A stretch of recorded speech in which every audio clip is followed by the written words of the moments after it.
Olá, meu nome é Eduardo Starosta e esse é o canal Fora de Curva. E mais uma vez o mercado foi surpreendido hoje, e não com notícias ruins, mas com notícias positivas. A maior parte dos veículos que abordam de uma maneira um pouco mais séria a economia falaram a respeito do resultado dos serviços no Brasil em novembro, com um crescimento de 2,4% em relação a outubro e uma expansão de 10% em relação a novembro do ano passado.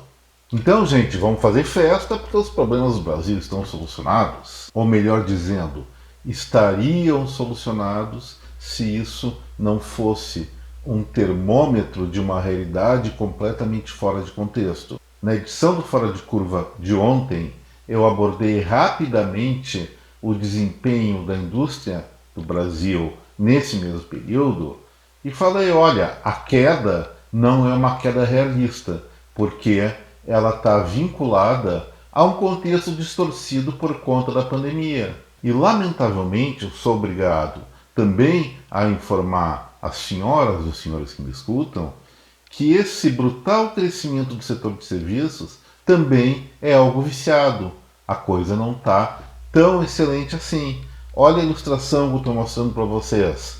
Seguindo o padrão das últimas edições do Fora de Curva, eu pego o gráfico que representa a evolução dos serviços no nosso país mês a mês, já fiz isso com a indústria, já fiz isso com o comércio, e coloco ou identifico o que é o normal, ou como os economistas falam, como funciona a sazonalidade do setor no decorrer do ano. E aí, gente, dá para observar claramente um padrão em 2017, 2018, 2019, onde os serviços brasileiros começam com baixo nível de atividade em janeiro e vão crescendo com algumas oscilações, é claro, no decorrer do ano, até chegar em dezembro, que seria o auge por conta das festas de final de ano. Lembrando que o setor de serviços é um saco de gatos. Entra desde cabeleireiro, passando por academia, até bancos. Mas mesmo assim existe uma tipificação de comportamento. Mas olha só o que aconteceu em 2020. Nada do que seria considerado normal aconteceu. Em vez de começar a subir depois de janeiro, com o fim das férias, olha só a caca que aconteceu em 2020. A atividade do setor caiu ainda mais, chegando no nível baixíssimo de atividade lá em abril, maio, para depois começar a recuperar. Vamos lembrar, o setor de serviços foi o que mais parou de funcionar por conta da pandemia. Só isso. O detalhe a mais é o seguinte: ao contrário do que aconteceu na indústria, que o cerceamento de atividade durou 3, 4 meses na maior parte do país, os serviços tiveram restrição de operação durante vários meses. Em muitos estados, entrando até no início de 2021. Aí, gente, a base comparativa fica de pernas pro ar.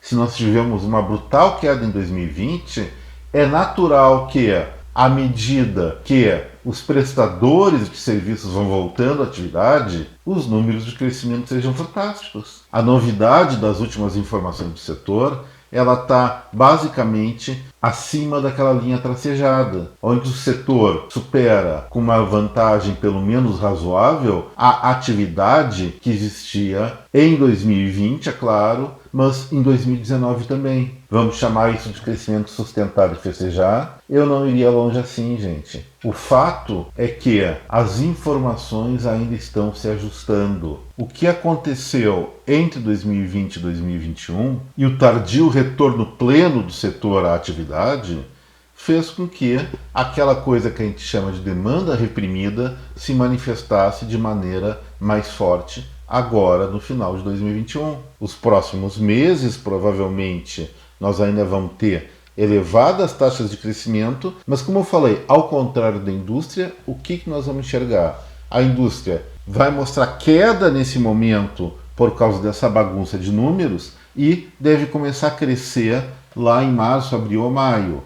Já o setor de serviços deve continuar com elevadas taxas de crescimento comparadas com o mesmo período do ano anterior, mas, especialmente a partir do segundo semestre, isso deve começar a diminuir. Se não chegar a patamares negativos no final do ano, provavelmente o crescimento vai ser muito pequeno, mas faz parte de um rearranjo ou de uma readaptação a uma situação de normalidade, e evidentemente, se não houver alguém que nos procure trancar dentro de casa novamente. Parece que isso está fora de cogitação, mesmo com a avassaladora chegada dessa variante Omicron. Mas isso aí não é questão de fundo que eu queria tratar hoje, gente. Isso é só um exemplo de como as informações, por mais claras e evidentes que sejam, são distorcidas no Brasil. Lamentavelmente, eu vou ter que me mostrar um pouco incrédulo em relação à nossa sociedade. E eu não estou sozinho nisso, não. Um estudo do Banco Interamericano de Desenvolvimento, divulgado hoje, nessa quinta-feira, dia 13 de janeiro de 2022, mostrou que o Brasil, na América Latina, é o país onde as pessoas menos confiam uma nas outras. E aí, segundo esse estudo, só 4,7% dos cidadãos brasileiros confiam nas pessoas ao redor e nas instituições. Aqui na América Latina e no Caribe, esse nível de confiança do brasileiro está muito longe, por exemplo, do Uruguai, onde essa confiabilidade chega a 21,1%. E mais ainda, pessoal, esse estudo do BID coloca uma média mundial de confiança da ordem de 27,5% e da OCDE, que são os países mais ricos do mundo, essa confiabilidade que vem crescendo nos últimos anos chega a mais ou menos 42%. Ou seja, os países ricos do mundo têm uma confiança, a população tem uma confiança nas outras pessoas e nas instituições de 42%, ou seja, falta muito para alcançar uma perfeição, vou falar assim, mas o Brasil é só 4,7%. E, gente, a confiança é a base de qualquer tipo de relação, seja num casamento, seja na família, seja numa empresa ou mesmo dentro da economia de todo um país. E se a nossa confiança está tão baixa, é muito pouco provável, sem uma mudança de mentalidade, que essa situação do Brasil vá mudar. E vamos falar sério mesmo, não tem nada mudando nesse país. Nos últimos anos, pelo menos. A nossa Constituição, me desculpe quem admira ela, mas ela é feita para ser uma utopia. E uma utopia do tipo Macunaíma, sem caráter. Colocaram lá dentro coisas bonitas, mas que não funcionam na realidade. Ou pior, são disfuncionais. Pelo menos na questão da ordem econômica. Em grande parte da ordem social é assim. E esse é um dos motivos porque o Brasil está quebrado, e esse também é um dos motivos pelo qual o nosso país goza de tanta falta de credibilidade. Não vou responder, mas você confia nos jornais? Você confia nos políticos? Você confia na justiça? Você confia na polícia? Você confia no seu vizinho? Você confia nos seus familiares? Talvez até algumas respostas sejam sim. Mas não sem uma pontinha, tipo, mas tem aquela situação ali que não deu para engolir. Pessoal, credibilidade é tudo no desenvolvimento de uma sociedade. Então, se nós quisermos realmente ter um futuro e parar de falar demagogia, nós vamos ter que estabelecer novamente padrões éticos de comportamento e seguir de forma que quem sair dessa linha tem que ser punido.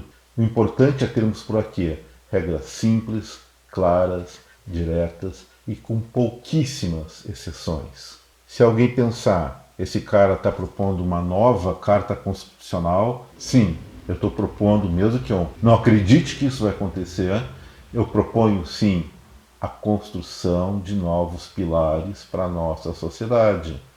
Isso aí acontece via Constituição. O contrário disso, pode me chamar de utópico, mas o contrário disso é continuar nessa história de estagnação de décadas, décadas e décadas. Se nós não mexermos com a confiabilidade se mexe a partir do estabelecimento de regramentos, como eu falei, claros, concisos, diretos e que sejam obedecidos, nada no Brasil vai mudar de maneira consistente.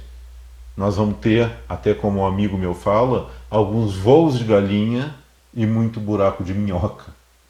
Gente, por hoje era isso. Espero que você tenha gostado dessa edição do Fora de Curva. E se gostou, por favor, deixe seu like, compartilhe esse vídeo e se inscreva no canal. Então, novamente, muito obrigado pela atenção. Até breve. Tchau.